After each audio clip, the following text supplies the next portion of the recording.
Hi friends, welcome to Tejas kitchen. ಇವತ್ತು ನಾವು special ಆಗಿ ಕರ್ಜಿಕಾಯಿ ಹೇಗೆ ಮಾಡೋದು ಅಂತ ಹೇಳಿ ನೋಡೋಣ. ಇದಕ್ಕೋಸ್ಕರ ಒಣಗಿರೋ ತೆಂಗಿನಕಾಯಿ ತಗೊಳ್ಳೋಣ. ನಾವು ಒಣ ಕೊಬ್ಬರಿ ಇಲ್ಲಿ ಚೆನ್ನಾಗಿ ತುರಿದು ಬಿಟ್ಟು ಒಂದು 2 ಕಪ್ಪಷ್ಟು ತಗೊಂಡಿದ್ದೀನಿ. 2 ಕಪ್ಗೆ ಇಲ್ಲಿ ಒಂದು 4 ರಿಂದ 5 ಏಲಕ್ಕಿನ ಚೆನ್ನಾಗಿ ಜಜ್ಜಿ ಪುಡಿ ಮಾಡಿರೋದನ್ನು ಸೇರಿಸ್ಕೋಬೇಕು. 1 ಕಪ್ಪಷ್ಟು ಫುಲ್ಲು ಸಕ್ಕರೆ, ಯಾವುದರಲ್ಲಿ ನಾವು ಕೊಬ್ಬರಿ ತಗೊಂಡಿರ್ತೀವೋ ಅದರಲ್ಲೇ ಸಕ್ಕರೆ ಹಾಕ್ಕೊಳ್ಳಿ. ಇಲ್ಲಿ ನಾವು ಸ್ವಲ್ಪನೇ ಸಕ್ಕರೆ ಹಾಕ್ಕೊಂಡು ಮಿಕ್ಸ್ ಮಾಡ್ಕೊಳ್ಳೋಣ. ಪೂರ್ತಿಯಾಗಿ 1 ಕಪ್ ಇಡಿಸುತ್ತೆ. ನೀವು ನೋಡಿಕೊಂಡು ಟೇಸ್ಟ್ ನೋಡಿಬಿಟ್ಟು ಹಾಕ್ಕೊಳ್ಳಿ. ಒಂದೊಂದು ಸಕ್ಕರೆ ಒಂದೊಂದು ಥರ ಟೇಸ್ಟ್ ಇರುತ್ತಲ್ಲ, ಸ್ವೀಟ್ನೆಸ್ಸು ಸ್ವಲ್ಪ ಹೆಚ್ಚು ಕಡಿಮೆ ಇರುತ್ತೆ. ಆದ್ದರಿಂದ ನೀವು ನೋಡಿಕೊಂಡು ಮಿಕ್ಸ್ ಮಾಡ್ಕೊಳ್ಳಿ. ನೋಡಿ, ಚೆನ್ನಾಗಿ ಕಲಿಸ್ಬಿಟ್ಟು ಇದನ್ನು ಪಕ್ಕಕ್ಕೆ ಇಟ್ಕೊಳ್ಳೋಣ. ಈಗ ನಾವು ಮೈದಾ ಹಸಿಟ್ಟು ತಗೊಳ್ಳೋಣ. ಇಲ್ಲಿ ನಾನು ಒಂದು 300 ಗ್ರಾಮ್ ಅಷ್ಟು ಮೈದಾ ತಗೊಂಡಿದ್ದೀನಿ. ಇದನ್ನು ಒಂಚೂರು ಜಲ್ದಿ ಇಟ್ಕೊಳ್ಳೋಣ. ಈಗ ಇದಕ್ಕೆ ಸ್ವಲ್ಪ ಉಪ್ಪು, ರುಚಿಗೆ ತಕ್ಕಷ್ಟು, ತೀರಾ ಕಡಿಮೆ ಕ್ವಾಂಟಿಟಿ, ತುಂಬ ಹೆಚ್ಚಾಗಬೇಡ. ಇಲ್ಲಿ ನಾವು 1 ಸ್ಪೂನಷ್ಟು ತುಪ್ಪ ಹಾಕ್ಕೊಂಡು ಒಂದು ಸಾರಿ ಹಸಿಟ್ಟನ್ನ ಚೆನ್ನಾಗಿ ಮಿಕ್ಸ್ ಮಾಡ್ಕೊಳ್ಳೋಣ.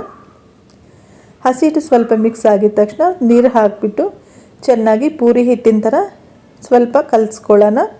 ತುಂಬ ಸಾಫ್ಟಾಗೂ ಬೇಡ, ತುಂಬ ಗಟ್ಟಿಗೂ ಬೇಡ, ಪೂರಿ ಹಿಟ್ಟಿನ ಹದದಲ್ಲಿರಲಿ ಹಸಿಟ್ಟು.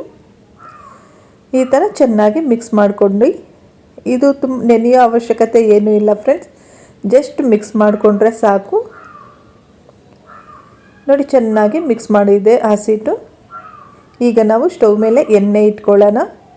ಎಣ್ಣೆ ಬಿಸಿ ಆಗ್ತಾ ಇರಲಿ. ಇಷ್ಟರಲ್ಲಿ ನಾವು ಈ ಹಸಿಟ್ಟನ್ನ ಚಿಕ್ಕದಾಗಿ ಸಣ್ಣ ಪೂರಿ ಸೈಜಲ್ಲಿ ಲಟ್ಟಿಸ್ಕೊಳ್ಳೋಣ. ತೆಳ್ಳಗೆ ಮಾಡ್ಕೊಳ್ಳಿ, ತುಂಬ ದಪ್ಪಕ್ಕೆ ಬೇಡ. ನೀವು ಒಂದು 5 ರಿಂದ 6 ಒಂದೊಂದು ಸಾರಿಗೆ ಮಾಡಿಕೊಂಡು ಪಕ್ಕಕ್ಕೆ ಇಟ್ಕೊಂಡ್ರೆ ಇದು ಒಬ್ಬರೇ ಕೂಡ ಈಸಿಯಾಗಿ ಮಾಡ್ಕೋಬಹುದು ಫ್ರೆಂಡ್ಸ್. ತುಂಬ ರುಚಿಯಾಗಿರುತ್ತೆ. ಈ ಸಾರಿ ಮಾಡ್ಕೊಂಡು ನೋಡಿ. ನಾವು ಕೊಬ್ಬರಿನ ಪೌಡ್ರ್ ಮಾಡಿದ್ರೆ ಮನೆಯಲ್ಲಿ ಮಕ್ಕಳಿಂದ ಹಿಡಿದು ದೊಡ್ಡವ್ರ ತನಕ ಯಾರೂ ತಿನ್ನೋದಿಲ್ಲ.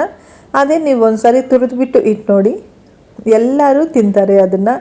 ಆದ್ದರಿಂದ ಇಲ್ಲಿ ನಾವು ತುರಿದ್ಬಿಟ್ಟು ಹಾಕಿದ್ದೀವಿ. ಇದನ್ನು ಯಾವುದೇ ಕಾರಣಕ್ಕೂ ನಾವು ರುಬ್ಬಿಲ್ಲ. ಈಗ ನೋಡಿ, ಕರ್ಜಿಕಾಯಿ ಮಾಡೋ ಮೌಲ್ಡ್ಗೆ ಹಾಕ್ಕೊಳ್ಳೋಣ. ಮೌಲ್ಡ್ ಇಲ್ಲ ಅಂದರೆ ನೀವು ಕೈಯಲ್ಲೇ ಹಾಕಿಬಿಟ್ಟು ಫೋರ್ಕ್ ಸಹಾಯದಿಂದ ಪ್ರೆಸ್ ಮಾಡಿಕೊಂಡ್ರೂ ಆಗುತ್ತೆ. ನೋಡಿ, ಈಗ ಇದರಲ್ಲಿ ನಾವು ತುಂಬಿಸ್ಕೊಳ್ಬೇಕಾಗಿರೋ ಐಟಮ್ 1.5 ಸ್ಪೂನ್ ಅಥವಾ 2 ಸ್ಪೂನ್ ತುಂಬಿಸ್ಕೊಳ್ಳಿ. ನಿಮ್ಮ ಅದು ಕೆಪಾಸಿಟಿ ಎಷ್ಟಿರುತ್ತೋ ಅಷ್ಟನ್ನು ನೋಡಿ ಹಾಕ್ಕೊಳ್ಳಿ. ಚೆನ್ನಾಗಿ ಸ್ವಲ್ಪ ಟೈಟಾಗಿ ಪ್ರೆಸ್ ಮಾಡಿಕೊಂಡ್ರೆ ನೀಟಾಗಿ ಲಾಕ್ ಆಗೋಗುತ್ತೆ. ಸೈಡಲ್ಲಿ ಬರೋ ಹಸಿಟ್ಟನ್ನ ತೆಗೆದುಬಿಡೋಣ. ಈ ಥರ ನೀವು ಒಂದು 5 ರಿಂದ 6 ಒಂದು ಸಾರಿ ರೆಡಿ ಮಾಡಿಟ್ಕೊಳ್ಳಿ. ಅಷ್ಟರಲ್ಲಿ ಎಣ್ಣೆ ಕೂಡ ಕಾಯುತ್ತೆ. ಎಣ್ಣೆಯಲ್ಲಿ ಇದನ್ನು ಹಾಕಿಬಿಟ್ಟು 2 ಸೈಡು ಚೆನ್ನಾಗಿ ಫ್ರೈ ಮಾಡ್ಕೊಳ್ಳೋಣ.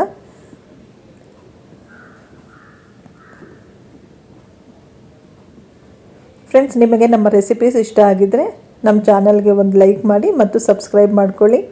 ನೀವು ಕಮೆಂಟಲ್ಲಿ ತಿಳಿಸ್ಕೊಡಿ ನಿಮಗೆ ನಮ್ಮ ಅಡುಗೆಗಳು ಇಷ್ಟ ಆಗಿದಾವ ಇಲ್ವಾ ಅಂತ ಹೇಳಿ.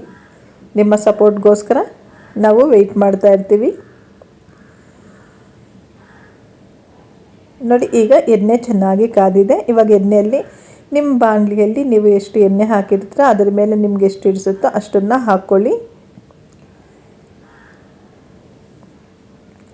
2 ಸೈಡು ಚೆನ್ನಾಗಿ ಕೆಂಪಗೆ ಬೇಯಿಸ್ಕೋಬೇಕು. ಇದು ಬಿಟ್ಕೊಳ್ಳೋದಿಲ್ಲ. ಸೊ ಆದ್ದರಿಂದ ಟೆನ್ಷನ್ ಇಲ್ದಂಗೆ ನೀಟಾಗಿ ಹಾಕ್ಕೊಳ್ಳಿ. ಇದು ಎಣ್ಣೆಯಲ್ಲಿ ಸ್ವಲ್ಪ ಬಿಸಿ ಆದಮೇಲೆ ಸಕ್ಕರೆ ಕರಗಿ ಒಳಗಡೆ ಕೊಬ್ಬರಿ ಜೊತೆ ಚೆನ್ನಾಗಿ ಮಿಕ್ಸ್ ಆಗುತ್ತೆ. ತುಂಬ ರುಚಿಯಾಗಿರುತ್ತೆ ಫ್ರೆಂಡ್ಸ್. 2 ಸೈಡು ತಿರುಗಿಸ್ಕೊಳ್ತಾ ಚೆನ್ನಾಗಿ ಕೆಂಪಗೆ ಫ್ರೈ ಮಾಡ್ಕೋಬೇಕು. ಈ ಟೈಮಲ್ಲಿ, ಇದು ಫ್ರೈ ಆಗೋ ಟೈಮಲ್ಲಿ ಇನ್ನು ನೀವು ಒಂದು 5-6 ಲಟ್ಟಿಸ್ಬಿಟ್ಟು ಇದನ್ನು ಫಿಲ್ ಮಾಡಿಬಿಟ್ಟು ಪಕ್ಕಕ್ಕೆ ಇಟ್ಕೊಂಡು ಇದನ್ನ ಎತ್ತಿದ ಮೇಲೆ ಅದು ಒಂದೇ ಸಾರಿ ಹಾಕ್ಕೋಬಹುದು.